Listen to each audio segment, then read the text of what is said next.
और इस वक्त एक बड़ी खबर और दुखद खबर, नहीं रहे पूर्व राष्ट्रपति प्रणब मुखर्जी। 84 साल के उम्र में आखिरी सांस ली। लंबे समय से प्रणब मुखर्जी बीमार थे और आज उन्होंने अंतिम सांस ली।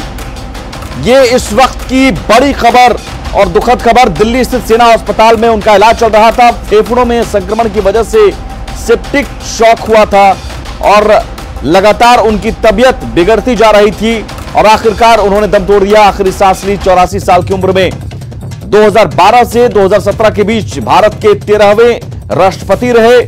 भारत रत्न से भी नवाजे गए। 84 साल की उम्र में आखिरी सांस ली पूर्व राष्ट्रपति प्रणब मुखर्जी।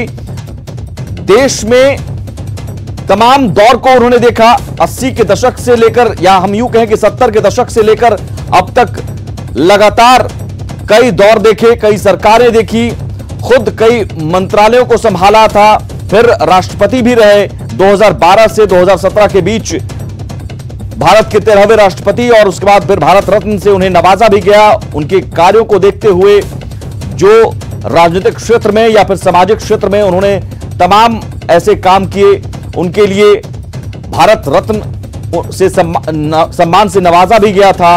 और आज हमें छोड़कर प्रणब मुखर्जी चले गए, आखिरी सांस ली, नहीं रहे प्रणब मुखर्जी। ये बड़ी खबर, ये दुखद खबर। पूर्व राष्ट्रपति प्रणब मुखर्जी का निधन हो गया। लंबे समय से बीमार थे प्रणब मुखर्जी।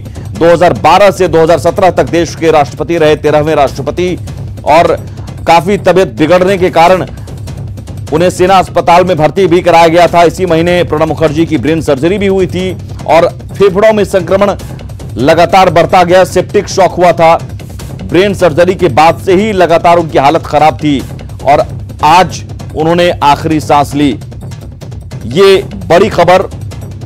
और साल 2020 में एक और बड़ी हस्ती, बड़ी शख्सियत हमारे बीच नहीं रहे।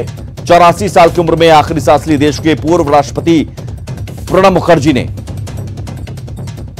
वित्त मंत्री के तौर पर भी वो रहे मनमोहन सरकार में, और उससे पहले ये कहा भी जाता था कि कांग्रेस पार्टी के संकट मोचक उन्हें कहा जाता था प्रणब मुखर्जी को, क्योंकि जब भी कांग्रेस के सामने कोई भी विपदा आती थी, मुसीबत आती थी, तो कांग्रेस के नेता प्रणब दा को ही याद करते थे। और ये हमेशा से माना जाता रहा कि किसी भी परिस्थिति में प्रणब मुखर्जी बेहद शांत, सरल तरीके से, सहज तरीके से उस परिस्थिति का सामना करते थे, समाधान निकालते थे, और यही एक खूबी उनमें थी।